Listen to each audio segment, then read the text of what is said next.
আশুলিয়া থানা বিএনপির উদ্যোগে রাষ্ট্র কাঠামো মেরামতের ৩১ দফা বাস্তবায়নের লক্ষ্যে কর্মশালা অনুষ্ঠিত হয়। ৫ জানুয়ারি বিকেলে আশুলিয়া শ্রীপুর এলাকার বালুর মাঠে আশুলিয়া থানা বিএনপির সাধারণ সম্পাদক আব্দুল গফুর মিয়ার সভাপতিত্বে প্রধান অতিথি হিসেবে উপস্থিত ছিলেন বিএনপির যুগ্ম মহাসচিব অ্যাডভোকেট আবুল কালাম আজাদ।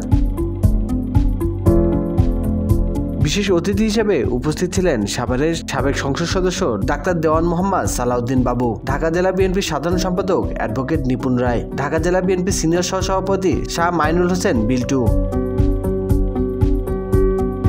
প্রধান বক্তা হিসেবে বক্তব্য রাখেন ঢাকা জেলা বিএনপির সভাপতি খন্দকার আবু আশফাক।